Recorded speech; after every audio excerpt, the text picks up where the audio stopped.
জীবনে প্রথমবার প্লেনে উঠে আমি নিউ ইয়র্কের JFK এয়ারপোর্টে নেমেছিলাম।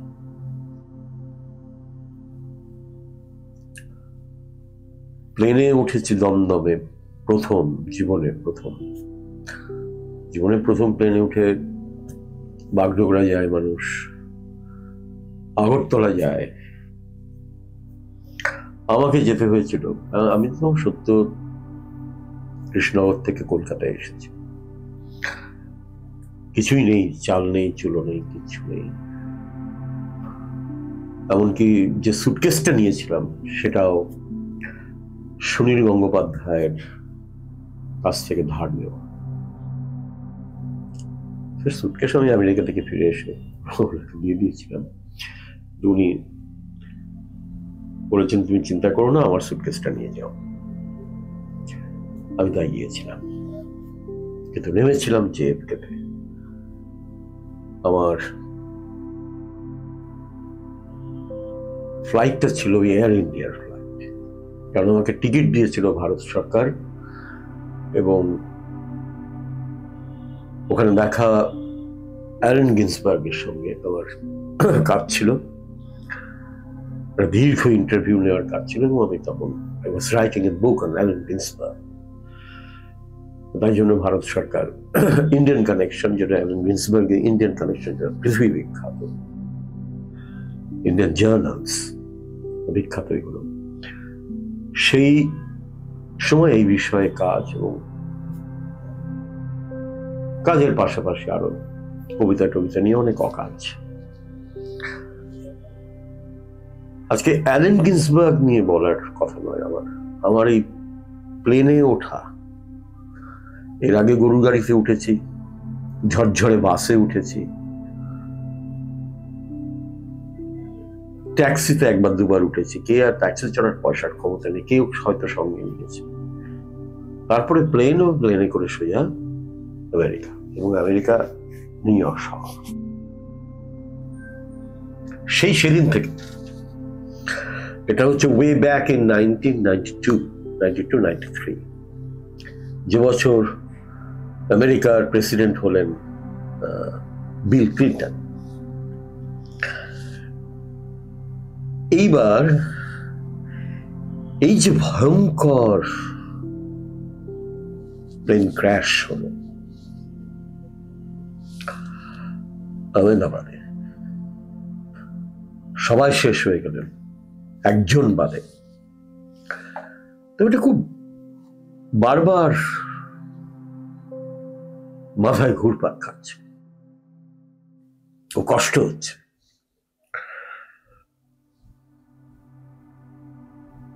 শুধু যাত্রীদের কথা ভেবে নয়, তাদের বাড়ির পরিজনদের কথা ভেবে খুব কষ্ট হচ্ছে। যেন এই প্লেন ক্র্যাশটা মনে হচ্ছে ভারতবর্ষের এলিচি।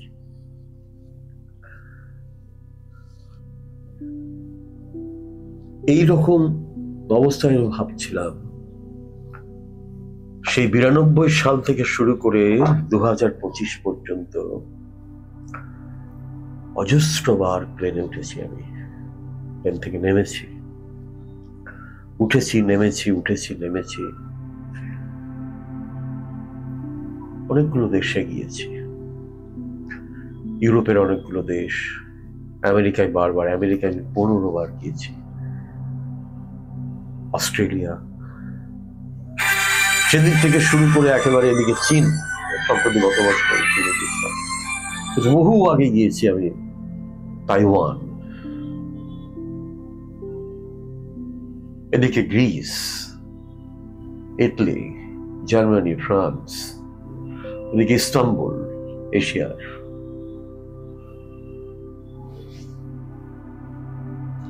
এতবার প্লেনে উঠেছি,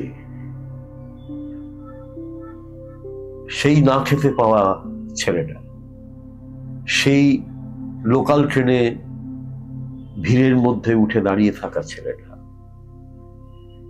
যে শেলি কিডস বায়রন পড়তে রোজ 9:32 ট্রেন ধরে কল্যাণী বিশ্ববিদ্যালয়ে যেত। তো এই গত 35 বছর, প্রায় 33 বছর এতবার প্লেনে উঠলাম, একদিনের জন্য আমার কোন ফ্লাইটে একটা ধাক্কাও অনুভব করি, মানে একটা জার্ক যাকে বলে, অনেক সময় টার্বিউলেন্সের মধ্যে পড়লে প্লেন জার্ক করে, ওঠা নামা করে। একবার টার্বিউলেন্সে পড়েছিল দিল্লি থেকে কলকাতা আসার পথে, অনেকটা বিহারের উপর দিয়ে যখন আসছিল তখন একটা ঝড় আর এয়ার পকেট তৈরি হয়েছিল, তার মধ্যে প্লেনটা পড়ে যায়। সেও ইট লাস্টেড ফর জাস্ট 30 সেকেন্ডস। এছাড়া আমার এতবার প্লেনে ওঠার অভিজ্ঞতায় কখনো কোনোদিন মনে হয়নি যে আমার মাথার পেছনে বা মনের পেছনে কোথাও ভয় আছে। একটা বিখ্যাত বই আছে রিকা সঙ্গের, সে বইটার নাম হচ্ছে ফিয়ার অফ ফ্লাইং। অনেকের থাকে বিমানের ভয়, আকাশে ওড়ার ভয়, আর এই ফিয়ার অফ ফ্লাইং এর মধ্যে একটা মেটাফারও আছে। এই ভয়টা অনেককে গ্রাস করে, একটা খুব সাইকোসোম্যাটিক একটা ইম্প্যাক্ট তৈরি হয় মানুষের মনে এবং শরীরে। আমার কখনো কোনোদিন হয়নি, কিন্তু আজকে এখন এখানে বসে, কলেজ স্ট্রিটে বসে, এই স্টুডিওতে বসে যখন এই প্লেন ক্র্যাশের কথা ভাবছি, শিউরে উঠছে, ভয় লাগছে ভয়ঙ্কর ভাবে। আর কারণ হচ্ছে কয়েকদিন বাদেই, এক সপ্তাহ বাদেই আমাকে আবার যে প্লেনে উঠতে হবে, সেই প্লেনের নামই হচ্ছে ড্রিমলাইনার। অত্যন্ত সফিস্টিকেটেড এয়ার ইন্ডিয়ার প্লেন, অত্যন্ত সফিস্টিকেটেড, টেকনোলজিক্যালি অসম্ভব নতুন।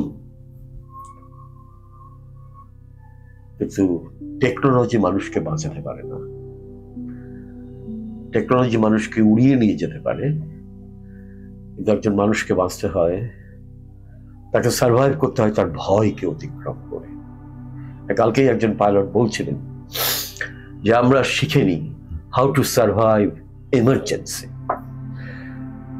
একজন পাইলট যখন বলে এমার্জেন্সি, সেটা কিন্তু মারাত্মক, একদম মৃত্যুর সামনে, একটা শূন্যতার ভেতরে একটা মৃত্যুর সামনে দাঁড়িয়ে সে বলে আমি এই এমার্জেন্সি কে সার্ভাইভ করেছি বা করবো বা করতে চলেছি। আমরা যখন বলি তার একটা অন্য মান, আমরা যারা মাটিতে সবসময় থাকি তাদের কাছে ব্যাপারটা আলাদা।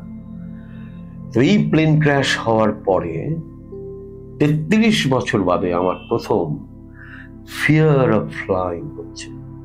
আমাকে প্লেনে উঠতে হবে কয়েকটা দিন বাদে, ইন্টারন্যাশনাল ফ্লাইট, একটা কবিতা পড়তে যাবো একটি দেশে। ভয় গ্রাস করেছে, যেতেই হবে। তারা সব ব্যবস্থা করেছেন, তারা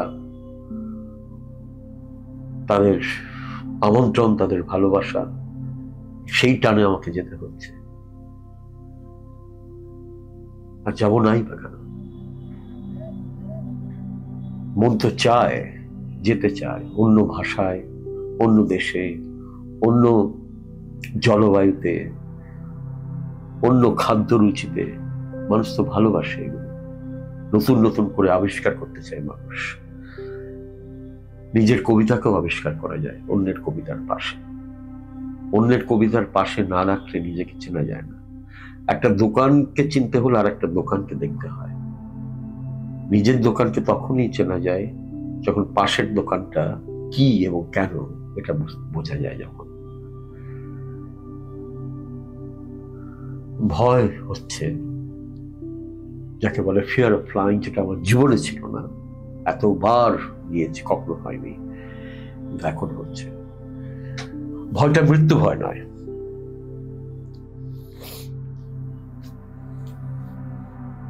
আমার কাছে মৃত্যু তো মৃত্যু, সেটা নিয়ে কোনো ভয় নেই। সুতরাং মৃত্যুর কথা বলছি না, মৃত্যুর আগে যে অংশটা থাকে সেটাকে বলে সাফারিং। 1 দিনের হতে পারে, 10 দিনের হতে পারে, 10 বছরের হতে পারে। এই সাফারিংটাকে আমার ভয়। এটাই কি ফিয়ার অফ ফ্লাইং? জানি না, কিন্তু এটাকে যে করেই হোক অতিক্রম করতে হবে।